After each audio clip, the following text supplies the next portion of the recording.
Coming up next on Walking with Dad.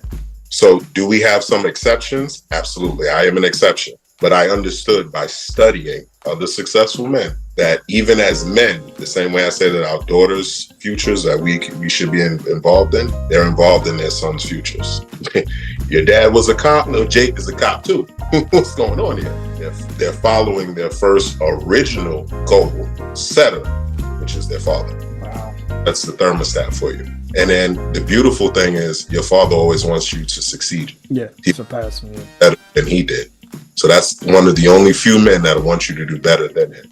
But if you don't have that father, then who sets the thermostat to how hot or cold you're going to be?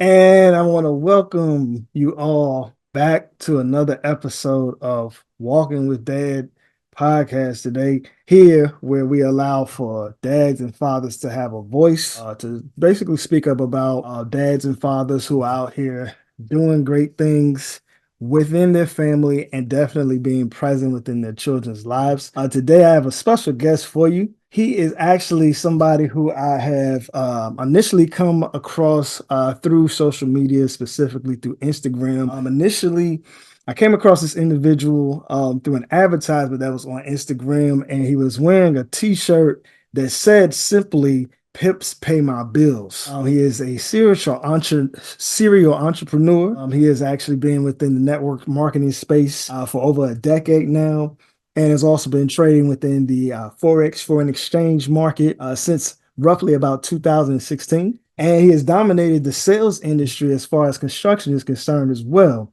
So without further ado, I actually want to bring to the Walking with Dad platform on today, Mr. Cashmere Robinson. Cash, man, how you doing, man? Nathan, I'm well. How about yourself, sir? Man, I cannot complain, man. I definitely want to just thank you for your time today, bro. Appreciate you taking some time out of your day to, come and speak with us here at Walking with Dad, man, so we can just get a chance to know about you a little bit better. Man, and let me give it right back to you, Nathan, and the platform that you put together. I think it's an honor, and it's amazing to have a platform that's dedicated to dads and men being father figures and men being fathers. I think that's really, really important, not only for our children, but as we've seen in society, the lack of masculinity is really, really dangerous. So I'm really honored to be here and just share some of the things that I've been going through, answer some of your questions as well. So I appreciate you on this platform, bro, for making fathers matter again. Thank you. For sure, man. I could take some time to go down that route, man, but we're here today to get a chance to know a little bit more about you. So with that, man, where are you from? Where are you from? I'm from New York, man, born and raised in the Bronx. Been here all my life. I mean, obviously I travel, but I've been here my entire life. So I love New York City, bro. The Bronx. So I guess with you being born and raised there, if you were to be a little bit biased, is the Bronx the best borough, or is it just okay? I'm biased. It's one of the best, bro. So because I travel so much, you can go to any borough because it's New York City. I've been to them all, and there's no place like the Bronx. And I'm sure people uniquely will say in Brooklyn, there's no place like Brooklyn. There's no place in Queens, but when it comes down to it, bro, the boogie down Bronx is where it's at. Well, I mean, I've been up to New York. I've been, through a few of the boroughs, so I don't know nearly as much as I'm sure you do. Of course, from down here, we call that up top. So yes, sir. Yes. All right, man. So I don't know, man. Tell us a little bit about yourself, man. Like, where you currently are in life, just a little bit. Let's see, where do we start? So currently in life, I'm 35, 35. Life is going well, as you know. I'm a dad, active Forex trader, entrepreneur, really kind of hit my stride in the sales industry and really never looked back. Sales and I guess they call the sales of direct marketing. I found that industry to be completely rewarding. And it was something that I had heard from a mentor. Sales is something that when you get into it and you do it well, people will pay a sales professional that actually knows the process that gets results a hell of a lot of money. So those individuals who may not be college educated may see themselves going in a different route. College may not be for every person, but one thing I do realize is there are several other industries that you can get involved in, sales being one of them, and really dedicate yourself to. and it can pay you immensely in the future. And as you're learning that process, just got to give it some time. So that's currently where we are. I would probably say now I do about 30 million to 35 million in construction deals a year. It's a really big operation, a really big opportunity. I'm very blessed to be a part of it. So again, for those of individuals that are looking for something else, a little bit more fast paced for the dads, because we got to provide. Sales is definitely that, to be honest with you. All right, cool. So, heard the construction portion, heard the foreign exchange or the forex portion. So let's backtrack. So you're from New York, born and raised. And as far as your upbringing, your upcoming, did you happen to have both parents within the household? Did you have come up in a married household or anything of that nature? So no. During my upbringing, both of my parents weren't in my life. They weren't in my household. I actually grew up with my grandma, so very similar to a lot of our stories. I grew up with grandma, but grandma didn't play no games. Both of my parents were drug addicted, so we had that period of separation so they could get clean. One of them never got clean. So unfortunately, my mom had passed away. She had overdosed. But my dad, on the opposite end of the spectrum, although always had his struggles, was really got himself together, got himself clean. But during that process, he was always very active in my life. So football games, he would come by, basketball games, homework, popping up to my school when I was a kid, like pop in with the teachers and all of that, again, home. That type of thing. So they weren't both in my life, but my dad was very, very active, which I can now say as an adult, man, that was very beneficial and valuable for me. Sweet. So dad in your life with his past came about being active that much at around what age for you? So he was in and out, which didn't provide a bunch of stability, I want to say. Gotcha. But there were periods where, he had to, let's just say, like, go get clean and go through programs to get himself together. So he was always there. But then there were those moments where it was like, this is probably not good because, falling off the path or, just don't got his mind on straight, as we like to say. So he was always there. But I think the beauty of it was, although he had his struggles, my dad was like a really big intellect. Got a full ride university to go to Columbia to study for college. So he definitely wasn't dumb. My grandmother was a teacher. And those are one of the things that they kind of instilled to me, that discipline when it came to education. Obviously, time where every education was everything. But they instilled that into me. So, and he stayed on top of that. He popped up in the school, as I said, spoke with all the teachers. It wasn't uncommon for one of my teachers to call like 7, 8 o'clock and was like, hey, the homework wasn't done, or this, he's missing this assignment. So I will say, although he had his challenges and his struggles, and I think as we kind of think about this, no man is perfect. All of us have our own challenges and struggles, but being there for our children, there's no value in that. That it's invaluable. That effect, as long as it's positive, can have on our children. Okay. And I gotta put things in line, like make sure that they, line up, make sense. You grew up in the household with your grandmother. Was that your father's mother or your mother's mother? My father's mother. Okay. So it clicks a little bit better. And grandma usually doesn't take any mess. So Southern Birmingham, Alabama. She ain't tolerate no show. You said what? From where? Birmingham, Alabama. She ain't tolerate. Oh man, that's funny, man. My dad, he was up here, of course, with me on the first episode. He's originally from Birmingham. Yeah, so yeah. Right. Yeah, man. So okay.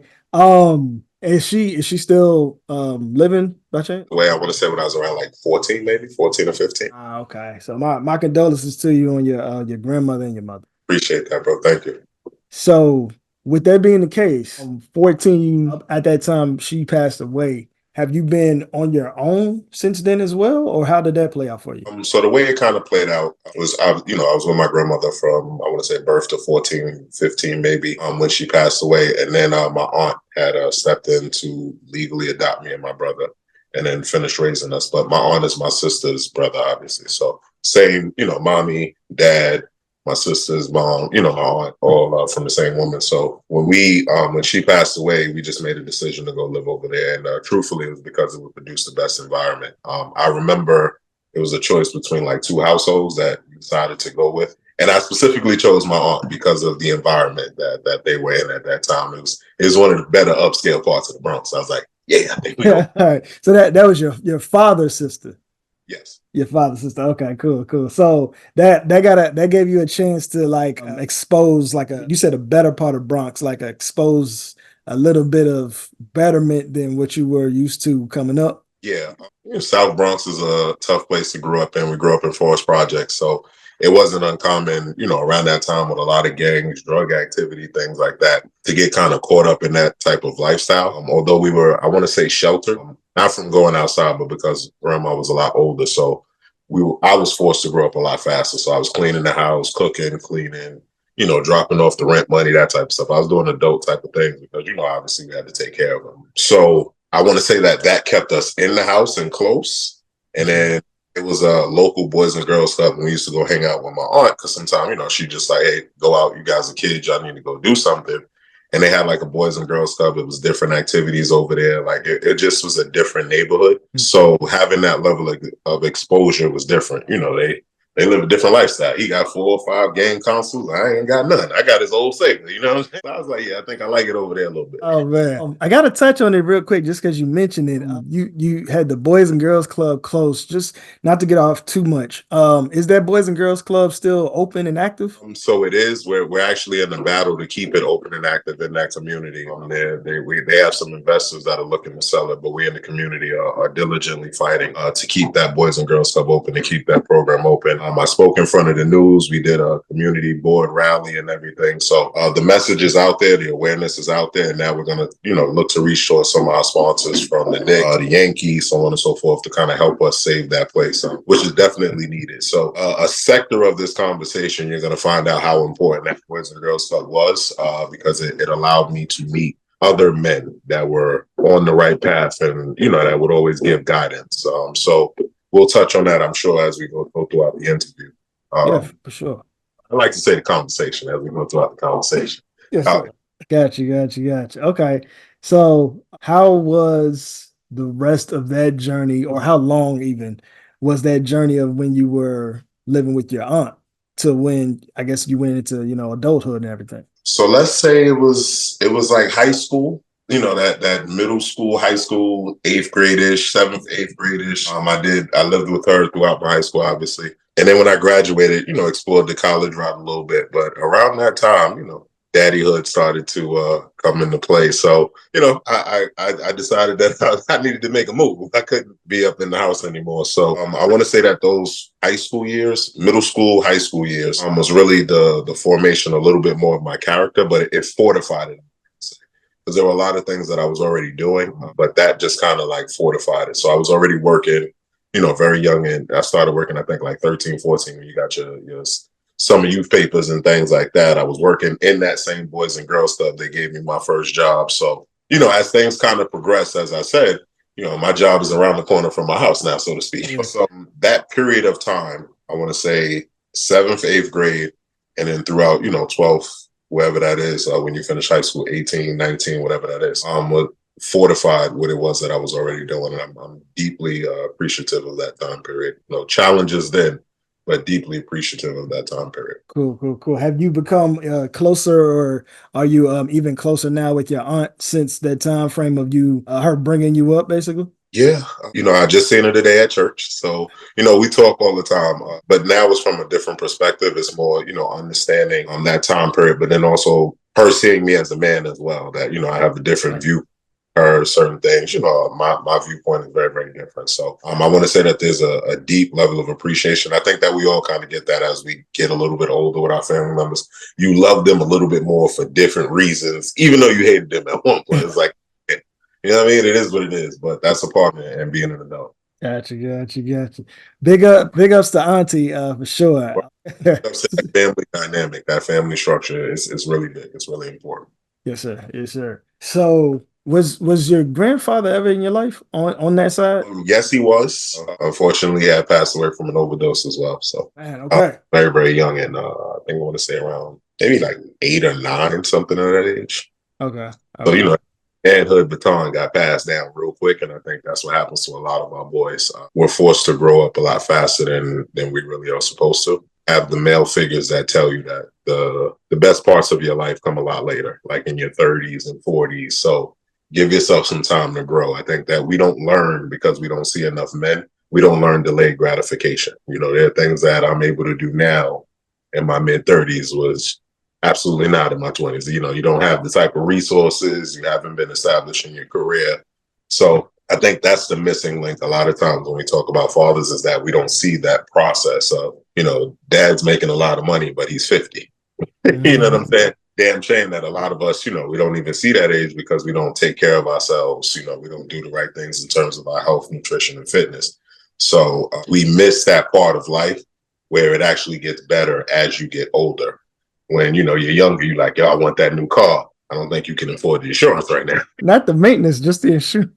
Now it's about the insurance shit. Let's not even talk about gas and then when the tire go, bro. Like, you know what I'm saying? So those are the, you know, you learn, and then you learn those through just life experience. But you don't understand that when you don't have men that have gone through those phases where they've been broke. You know what I'm saying? Now they got their own place. So we miss that part in our community. Yes, sir. Yes, sir.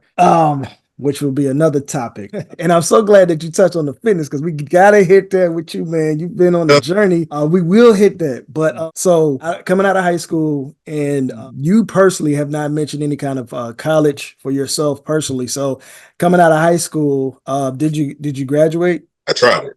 Graduated high school, tried college for a little bit, but it just wasn't the right fit for me. Okay. I think because I had to grow up with an accelerated pace, you got to kind of think about things, you know, ahead of the time. So for me, I think if you're going to college, it needs to be for certain industries that can actually pay you. We figured out that there are a lot of industries that people have gone into that don't pay them anything that's actually worth the college amount of debt that they're in. So I tried it, tested the waters. I originally wanted to get into business management. My first internship, interestingly enough, was at Bernard Madoff's trading firm, who was actually like one of the biggest Ponzi scheme guys later on.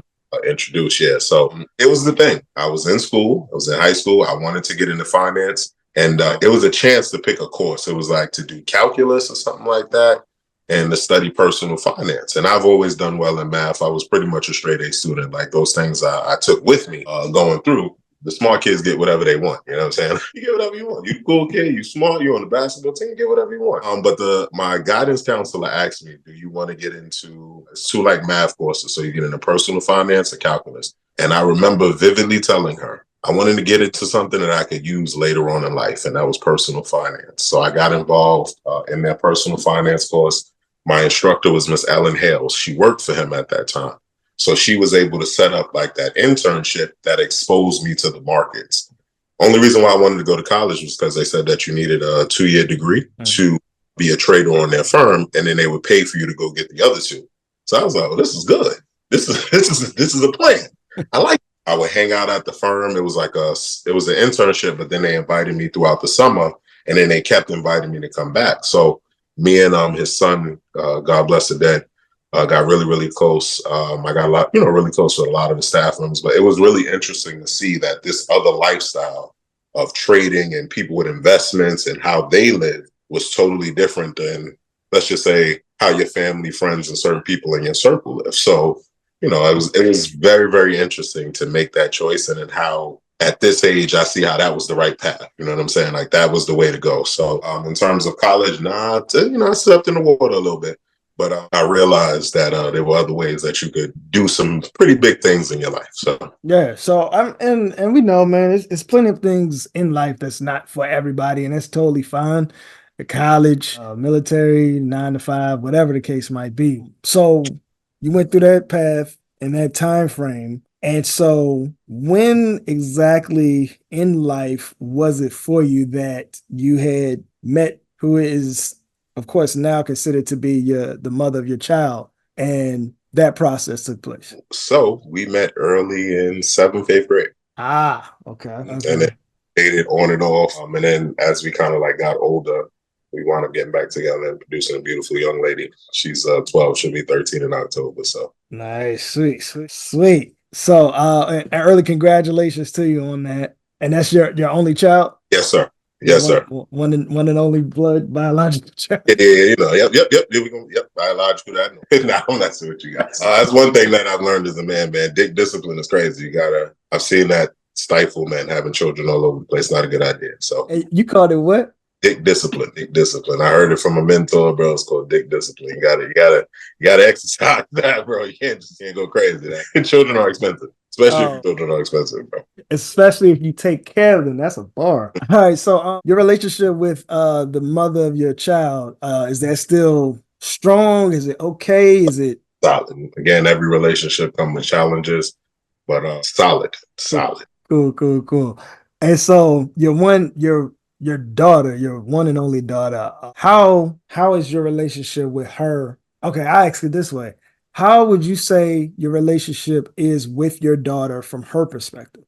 So the perspective I believe of my daughter, or if I could say it's from her perspective, obviously she's sometimes will see me as the big mean guy, but I think it's more of the leadership role. It's more dominant. It's more of the voice of reason, the calm of everything. I'm not saying that, women are sporadic or anything like that, but I occupy a very specific role in her life. And as long as I'm filling that role, I'm good with that. Oh, cool. She's learning to be good with that. But I think that my biggest thing with it is that making sure she sees in our relationship an example of what a man is. That's the biggest one. It's not, I'm a father. I really don't care how she views me. I don't care if I'm not her friend or anything of that nature, but I am her father. And I think that that's important. I'm a father and I'm a man. So my relationship with her is very, very different. And I want her to view that relationship very different than the way she sees her mother. And so I had a friend of mine that I've known for a majority of all my life. He has 4 children, but out of those 4, he has 2 girls. And I had to ask him because, and just like I'm about to ask you, how high of a bar do you feel that you have set for your daughter as being like that male figure, male image in her life for whenever, later down the line, some young man comes to try to pursue her? I love that question because, she's getting up close to that age. So I'm sure this type of stuff is going to start to, fester at some point. You know what I'm saying? But my biggest thing is that even if, regardless of the bar, I think that the father is important because we play a big role in the men that our women, our daughters date. You know what I'm saying? So we know men judge men very, very well. We know a knucklehead when we see one. We know someone that ain't shit when we see one. So I think having that relationship is important because it's a different time. So I don't think that she's going to find the same things. But again, you're looking at, which is not fair. You're comparing a 35-year-old man that makes multiple 6 figures to someone that's in high school, middle school, something like that. When they start talking, totally different conversation. Does that young man work? What does his grades look like? Can we speak to his parents? Let's invite his parents over for dinner.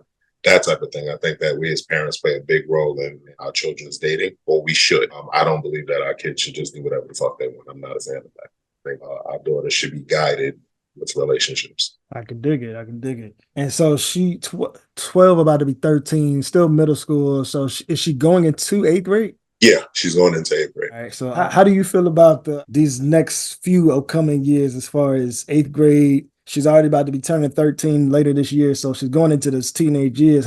As a girl dad, how are you feeling? I'm excited. I actually am excited. I know people don't say that because they're like, "Oh, I'm nervous. We got to get the gun." No, I'm excited because it's coming from a different perspective as an involved father. That I'm there with my daughter, so I'm steering the ship, and you're gonna follow. And this is how it's gonna work. Cool. Is there any advice that you can give to any of the other girl dads out there of just stuff that you've learned? Like, you've had the role reversal, I guess you could say, if I might say.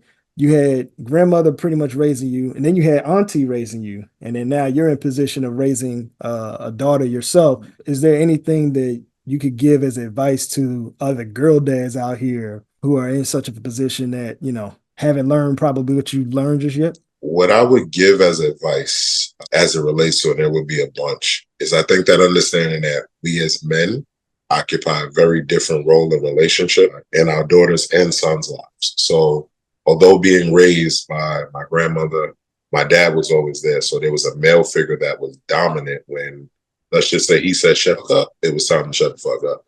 Yeah. He enforced discipline and structure. There was a way that things were done despite his challenges. So I would give the advice and say that we occupy very different roles in our sons and daughters' lives. And that role is to be disciplined, to provide structure, consistency, delayed gratification, right? And then ultimately wisdom. I think that those are the things that we do. We provide structure, provision, and then also we profit because we teach our children something. We speak words into our children that become seeds. So that is our role as men. I think that a lot of times when we grow up with just our mothers or our grandmothers, we forget that our role is not their role. Our role is totally different. So that's what I was saying. Cool.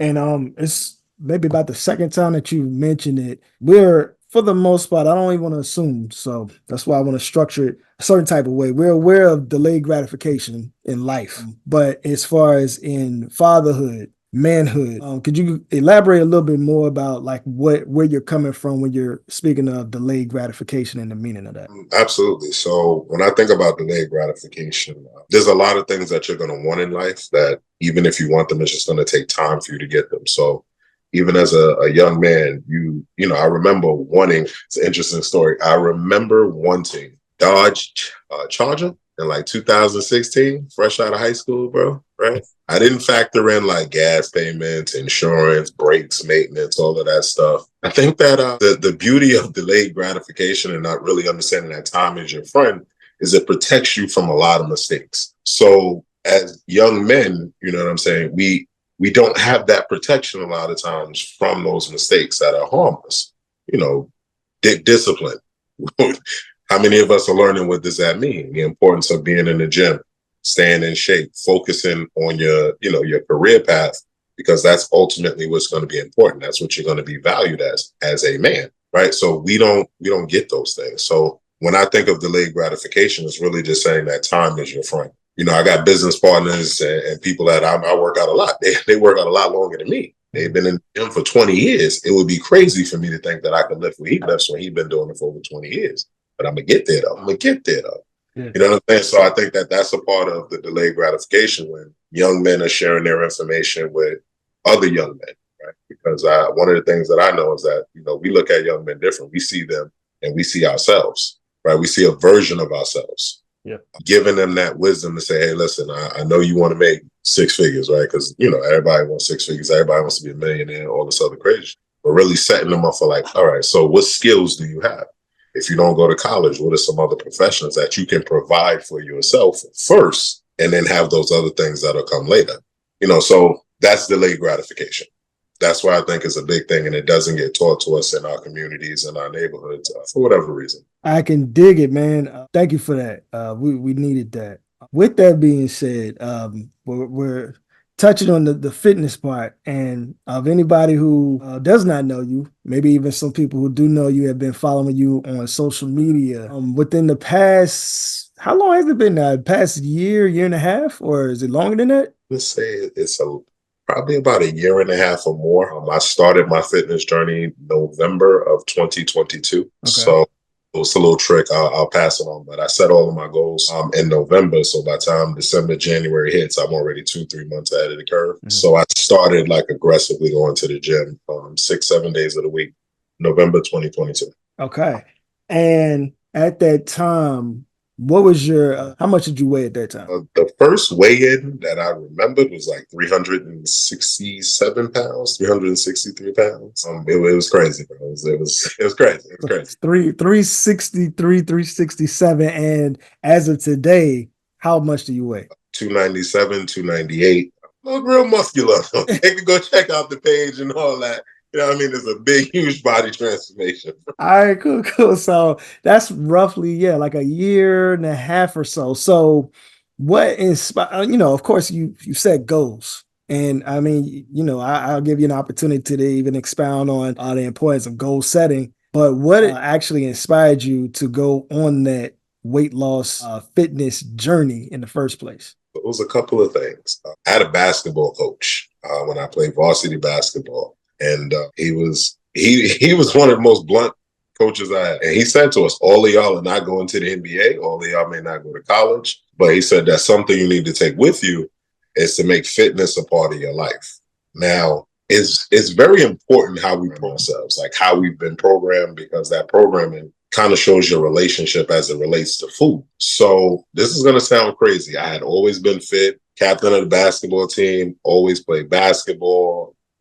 You name it, when you look through my Instagram page, always fit. Now, started to get a little success, right, with trading and sales and business. And there's a Lil Wayne song, right? And he said, yo, they tell me I'm getting fat. I tell them I'm getting paid, right? So I don't know. I went to, listen, this is important. So fellas, please go to therapy. And I went to therapy and I was talking about a lot of different issues, and my relationship to food and success came up in the conversation. So for me, because I was more successful financially, I was doing well financially, you know, cars, watches, first class flight, you know, trading was amazing. And then I had that going on with what I was already achieving in the sales industry. So it was just like listen, I went out to eat every day. I was eating whatever I wanted every day. And obviously you do that long enough with no exercise. Yeah. Really started to gain a lot of weight. So one day, man, I'm in the crib, and we're gonna keep it honest as men. And he had a conversation with us, back to Samson. He referenced, he said, if you stand up straight and you look down and you can't see your shit, you have a problem. Now, interesting thing was, during this process, one day I woke up and, you know, like, damn, I look a little pregnant. I look a little pregnant. So I was mentioning it to my girl, and then, you know, I was signed up for a gym, and I was like, yo, I gotta go. But it was that programming early that said that when you can't see you just start getting fit, like you have a problem. But then I also realized that, you know, later on, once I kind of worked through that food, that relationship with food, because honestly, it was just bad discipline, bro. I had money, I'd do whatever the fuck I want. We're going out to eat. Shit. Give me all the lobster tails and the butter, you know what I mean? The potatoes. We got some fried chicken. I take some of that too. And I'm gonna take the steak home to eat. You know what I'm saying? But again, it was that programming. They tell you getting paid, I'm gaining weight. So my mind was relating my success to getting big. Like, yo, I'm out here. I'm in the Gucci store. I'm out here. What's up? And that shift happened for me. That mindset, that programming from back when I was in the varsity basketball team. The coach was like, you can't see it. And I just clicked over, bro. And then I had noticed that all of my, like, the friends that I was associated with at that time, they were all like overweight, but really, really successful, bro. We was jumping on yachts and boats, and nobody was having a bad time. But I've seen something different in terms of the way my body looks. So one of the things that I've always done throughout my career and my coaching programs, and with my leadership group, is that goal setting is important, but you need a body goal as well, right? We always do, finances, all this other stuff, but what do you want your body to look like? Because this is the only place you have to live in. This is your temple of God. So it's important to give reverence and praise to God by working it out every day, by becoming your strongest and best self. And a lot of times in our society, especially in our culture, it's not emphasized on fitness. Now, things have dramatically changed with the way the internet is, so on and so forth. But there's still some things in our culture where we lead the statistics in diabetes, hypertension, early death, so on and so forth. So those are things that need to change in terms of our culture and the way our relationship with food, and then also our environment. So I took those challenges head on because I was teaching a young group of men how to succeed, and they were all now, six figures, but I noticed that we had picked up a lot of unhealthy habits.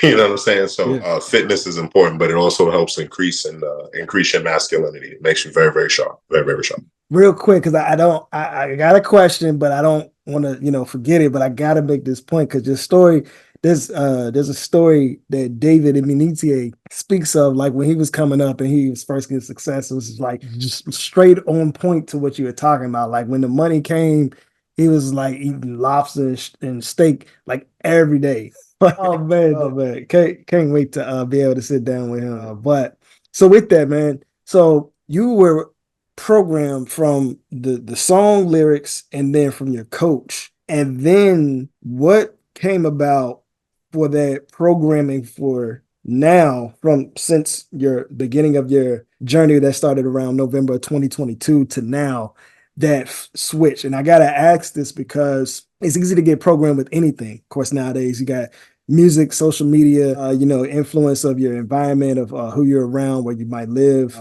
But you had to overcome the mentality of before, like, hey, I'm successful, I'm getting paid, forget this weight, to now it's like, but I still need to do something because not only do I want to overcome the statistics, but, I'm gaining weight now, and if I keep gaining weight, it's only going to get worse. So what kind of like clicked to you to be able to reprogram? I think that's it. Like Bob Proctor. Yeah.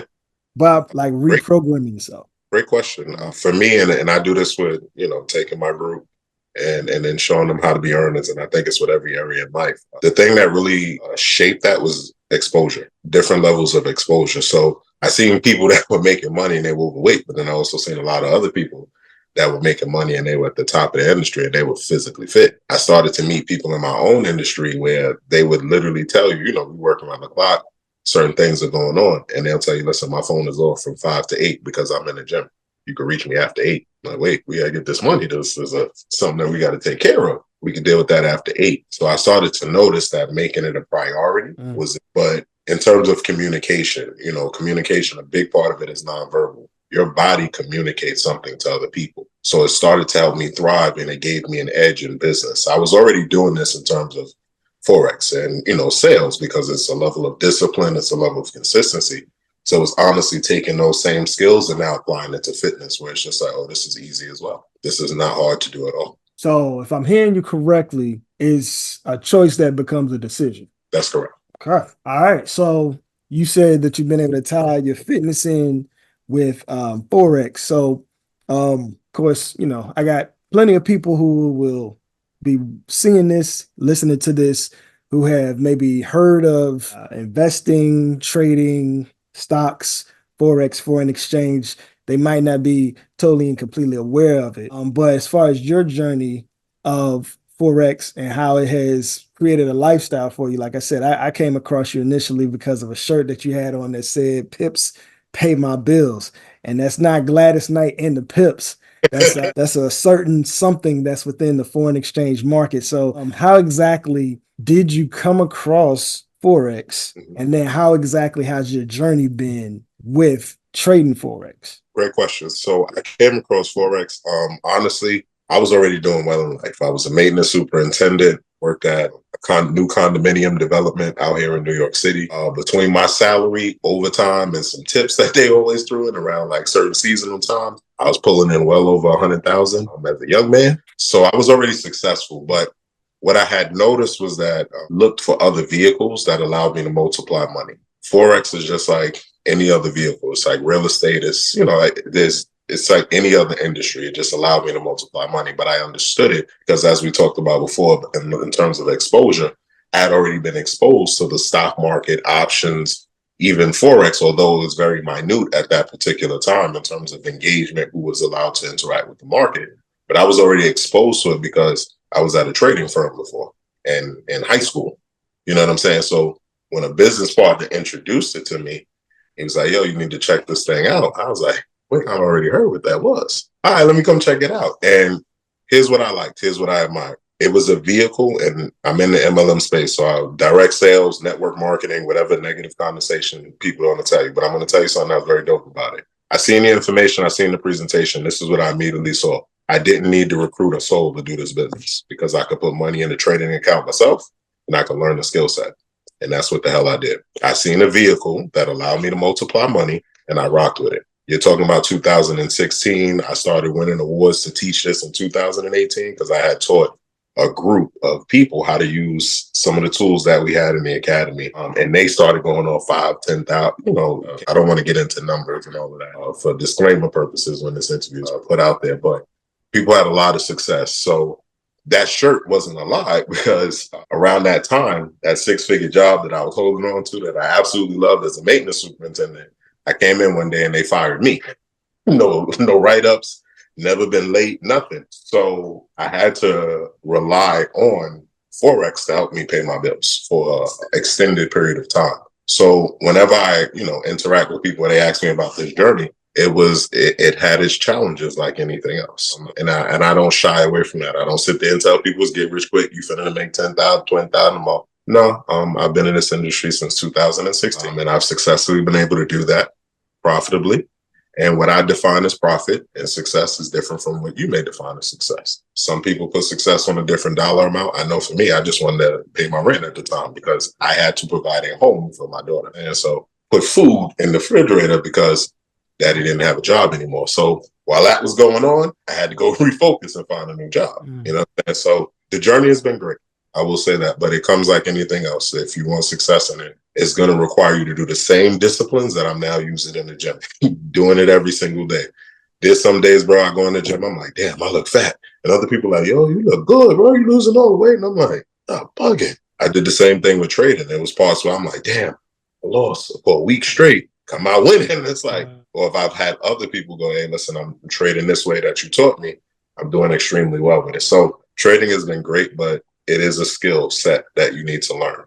And whether that skill set requires you to take a year, 2 years, 3 years, 5, it doesn't matter, because when you master it, what I uniquely found dope about this opportunity was that I didn't have to recruit you to make money. I personally didn't need you. That was the best part about what it was that we were doing. Cool. So you had come across you were, I guess, reintroduced to it, because you were introduced to it initially, knew of it, and then kind of reintroduced to it. So did your Forex journey at that time create you getting into sales and construction of what you have in place now, or was that something else that you were also introduced to some time ago? It is. So same thing. And, one of the things that I love to tell people whenever people ask for my story and how it kind of pieced together, there's a quote in the Bible that's, I think it's like first the ear. Oh, I got to find it for you, bro, but it's dope.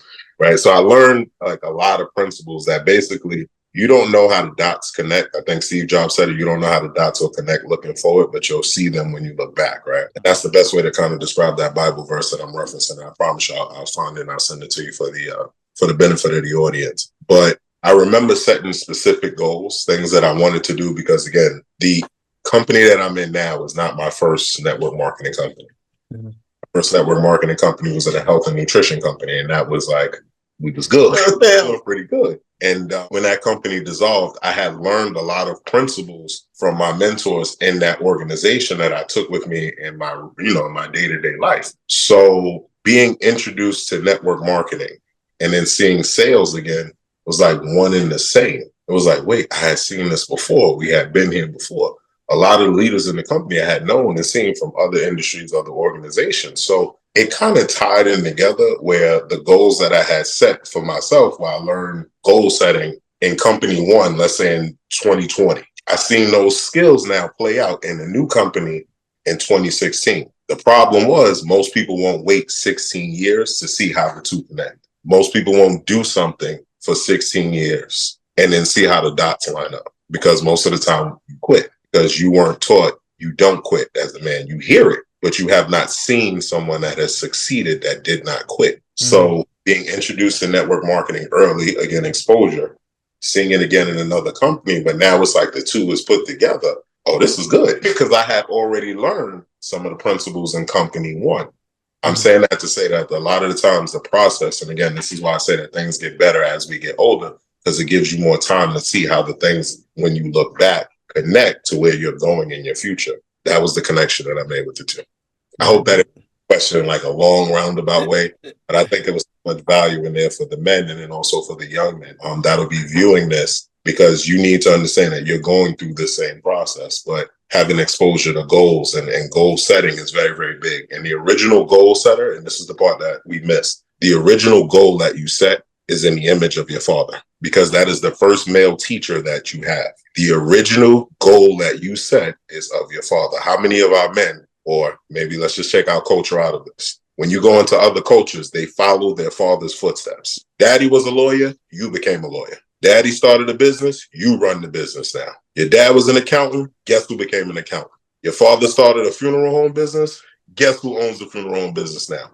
Your first goal is your father. But in our community, because 80% of our children are born out of wedlock, we don't have that around. So do we have some exceptions? Absolutely. I am an exception. But I understood by studying other successful men that even as men, the same way I say that our daughters' futures that we should be involved in, they're involved in their sons' futures.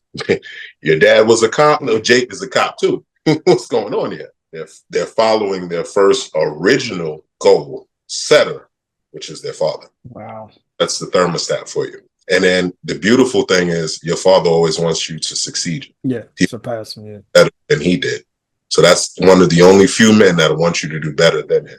But if you don't have that father, then who sets the thermostat to how hot or cold you're going to be? Dang, I could just end things right there. The doors of the church are open. And I love what they've done to keep our community together and things that they've, accomplished and achieved. But for a boy, his goal, his thermostat is set by his dad. And if you got to do it, you got to get other men in there that can saturate him with a goal. And this is why I found network marketing to be great for me, because I seen other men that were successful that were making $10,000 a month that didn't sell crack. I seen other men that were doing business, that were married, and them and their wives was always together with the children and the family. So the beauty of network marketing is that when people miss it, it gives you a level of exposure to things that you commonly are not going to see. Most people don't make over $100,000 a month. You go into network marketing, depending on your company, a lot of them in there do. Yeah. Less than 90% of American households make up to $100,000. It's rare.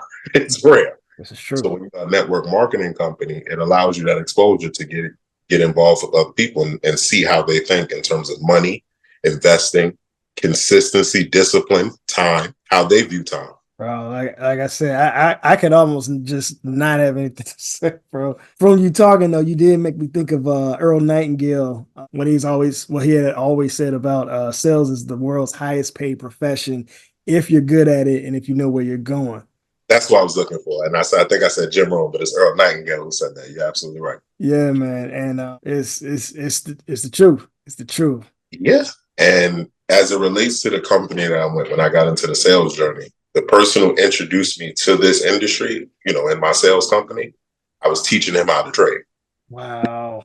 Like, yo, bro, what is it that you do? And he explained it. I seen something different. I seen an opportunity to get a little equity and run it up because I had experience in sales. I had sold cars. And I was like, yo, listen, I'll teach you how to trade. Little barter system. I'll teach you how to trade. You plug me in with an interview. I get the interview. I start at the bottom. Most people are scared to start at the bottom of the company. We're doing all right. We're doing all right. But that was 4 or 5 years ago. So again, that element of time. But I've seen this already taking place. Like, it's the sales, bro. If you're good at this, pays well. So again, college is one way, and then there are other skill sets that individuals can use. Sales being one of them, electrician, carpenter. These are still skill sets that pay big money out there, and a lot of us don't get introduced to them. So, HVAC, refrigeration, exterminators, a lot of professions that our young men can get introduced to, I think, but we have to introduce them to all of the areas. If college is not for you, that's great. Let's go. You need to go pick up a trade. But you need to work with your hands. You need to be strong. You need to be set. You need to be financially stable. Those are the things that make you attractive, not only to other people, but for yourself. True, man. So, and I wanted to go another direction, but I'll stay right here, man. So Forex, network marketing, sales and construction, and all of that to be involved as far as involving speaking with other people, or very well what sales basically is sales can be introducing a product to somebody, but also a transfer of belief into somebody else. So if you could just speak briefly about like why for you personally, sales is not something that's intimidating as it is or can be to the next person, because most people think about sales like, oh, I don't want to do it. I got to talk to people. I'd rather just stay to whatever. So why or how is it not intimidating since when you initially started or even now compared to the next person? I think because I've been in it so long. I've been that level of exposure again. I've been exposed to sales for so long. So we used to have to cold call at Jufre Mazda. They would give you a lead sheet and you would just have to call all of these people who owned the old car. And there was a pitch, there was a script. So a lot of this was kind of like, wait, this is the sales process. Like, I learned the sales process while I was in high school because I was always looking for work, but I wanted more money from the Boys and Girls Club that they wasn't going to pay me at. So I was like, all right, cool. It's time to go find another job. That's what men do. One door closes, you go open another one. These are the things that you learn by seeing other successful men that continue to thrive, so on and so forth. Challenges are not new. Okay, I get this job and it's like, says, it's advertised all nice. You're going to be working in the BDC department. I didn't know what the BDC department was. Honestly, I was just looking for a job and it was in Brooklyn. So I'm like, okay, they gave me a script with people, let's just say like it's 2024. let's just say like they own cars for the last, since 2014, something like that. They would give you all their old clientele. Let's say maybe they came in for oil change, something like that. You would read this script, and your purpose was to get them back into the showroom because we would do what's called the buyback program. Hey, my name is Kashmir with Frey Mazda. We're having an amazing buyback program. I noticed that you owned a CX-9 from 2016. Do you still have that car? Yes. Listen, we want your car. Is there any way that I can get you to come into the showroom so we can show you some of the options that we have? And if they had a newer car, obviously the script would be like, for the same payments, whatever, we'll take over that car for the same payments at whatever the script was. It's crazy that I remember it from so long ago, but it was the same script that I was able to use when I learned how to do sales. It was just a different script. It was just a different way of me having to word it. Network marketing, direct sales is the same thing. And then I just realized it was a numbers game. The better you get at it, the easier it becomes. So I would speak to less people and make more money. I would speak to less people and make more money. When in the beginning, I had to speak to 100 people just to get people to show up in the showroom because I'd be fumbling the call. I didn't know. It's a process, just like anything else. And the beautiful thing was they were salespeople. So this is why when you're in the corporate field, especially sales, there are people that are doing it that have been doing it way before you. And I really started to become like an avid studier of success. I wanted to study other industries that what was the commonality? What was the trait? Time, consistently doing the work. It's the same work if you're in sales. It's the same work as a realtor. I got realtors that I talk to all the time, making 6-7 figures. They cold call 6 hours a day. You just think they having fun, but they on the phone with the same headset you got with the mic. And they're like, hey, this is Mike. I want to list your house. Is it like, you know what I mean? They're going through their entire presentation in terms of how they set up appointments, so on and so forth. So it became very easy to then when people got involved in our industry to show them how to get leads, how to generate them, how to do this sales process. And then you became more confident because you've done it enough. You would be scared if you had a heart surgeon and he was nervous because you go, well, you haven't done this many times, but you respect the doctor that came in. Listen, I've been doing this well over 20 years. I'm extremely confident in what it is that we got to do. That person gets the big dollars. The person who just started, it's the same thing in our manhood journey though as well. 18, 20, 25, you just getting out of college, something like that. You figuring it out. You don't make the big dollars. You still sleeping with mom. And you're supposed to be. I think the problem is that we force our men to grow up faster, and you're supposed to be. You're not supposed to be rich at 24, 25. That's a lie. The average millionaire get their money at like 50, 60. Your earnings potential goes up as you get older. It's better that we teach our boys to wait the same way when they go in the gym, they can't lift 315 pounds. You're not bench pressing that. Absolutely not. You're going to try again. You catch a hernia, you shoot your shit off. That was the importance of, like, honestly, this process of network marketing and then how it kind of related to me becoming the man I am today. Because I got exposed to men, David E. Monetier, Jeff Broom. I got exposed to a lot of other men that pioneered the industry of network marketing that I got to study from. And then I knew I'm 20, he's 36. He said he got 7 properties and need a little time. Even though I wanted to try to get it tomorrow, I need a little time. And that's the protection from God. So a rejection is God's protection. Okay. And just because you had touched on it again and we had spoken about it before, where does the Boys and Girls Club come back into play now in your life? So I volunteer there. The Boys and Girls Club now comes back into place because it was and is the first foundation that I had that allowed you to grow as a team and gave you an exposure to a lot of adult men that obviously they were program staff and different things of that nature that you could aspire to be like. So the reason that I wanted to make this job was because my cousin had to make this. You know, you're younger, he's older, he got new chains and all that. We didn't know about layaway. I didn't know what that was, but that's a beautiful thing. You know what I mean? Like layaway was good. Layaway, if you took the concept, taught you something. Delayed gratification. You're not walking out that stove with that $300, $400, $5,000 chain today. You put a little bit on there today. And I think that that was like the introduction to obviously my first real job. And again, it was having other masculine men around that were fathers that been in the community that served their community. The Boys and Girls Club is a place that serves the community where the adults come back, although they're working there, that serves the community.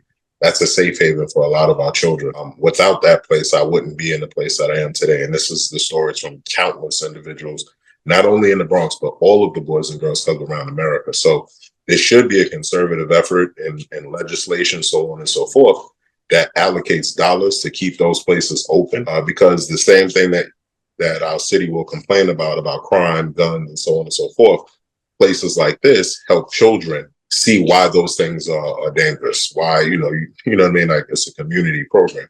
It keeps our children safe from now becoming the dangers that you're hoping that the police force can save you from. For sure, man. Of course, we could keep the conversation going for a minute, man. I've been absolutely enjoying this, man. But I got put this into interview 1 and part 2 because, bro, whatever you want to do. But I know time is of the essence. Obviously, I really appreciate you, your platform, what it is that you're providing to the space and to our culture. It is important to have fathers.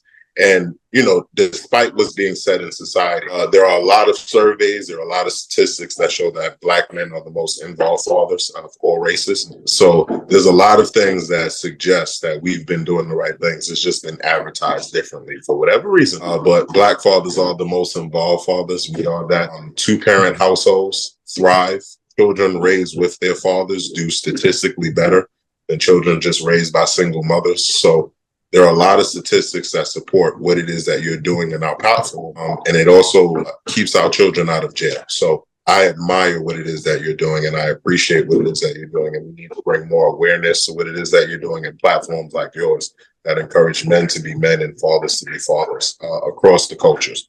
Because we've seen a deterioration of the roles of fathers across the board, regardless of race. And that's dangerous for society as a whole. For sure, man. For sure. Last thing I'll ask of you, because I, of course, want to respect your time, man. For your daughter, in the instance that she pulls this conversation up 5, 10, 20 years from now, whether it's something that you say to her on a regular or it's something that you've never said to her, and like I said, it could be as far out as 20 years from now, what is one thing or a few things that you would want to speak to her? One of the things that I would encourage all of the fathers to do, and I do this as well, is that our children are seeds and our words produce seeds. And one of the things that I've always done since she's been a child is we have an affirmation. You're smart, you're brave, you're beautiful, and you're a millionaire. And her job path is to be the accountant of the family. So we're streamlining that. But those are one of the goals one of the affirmations that I set for her. And I've already seen that produce wonders. Her confidence has grown through the roof. She's on the honor roll every damn semester. Well-mannered, well-behaved, very, very disciplined, very, very liked amongst her community, very, very loved amongst her teaching staff, and so on and so forth. And, the interesting thing is you're in the school system and you see children who the complete opposite, who don't have that father figure, and these children lack discipline. They're all over the place. They're cussing, their grades are horrible, so on and so forth. So when she looks at this 5, 10, 15, 20 years from now, she's looking at this with our grandchildren. Fathers are important. Your husband is important. That man that you choose to have children with is extremely important. So choose wisely. That's what I would instill in her, and I would want her to look back on. Being a mother is absolutely dope. It's one of the best gifts in the world. For sure, man. Well, Cash, once again, man, I definitely appreciate your time, your devotion, and your wisdom that you have shared today with us, man, here at Walking with Dad. We do not take that lightly. I for sure appreciate that, man. And to Walking with Dad altogether, thank you all for this week for tuning in. I very much so hope that you definitely got something out of this, man, especially our up-and-coming fathers, those who might need to get back on track with their kids, any kind of relationships that are in place. Once again, definitely hoping that we got some sort of value that's useful and necessary from today. And also, please like, comment, share, and definitely subscribe if you feel that you've gotten some value on today to the platform. And I will see you all on the next episode.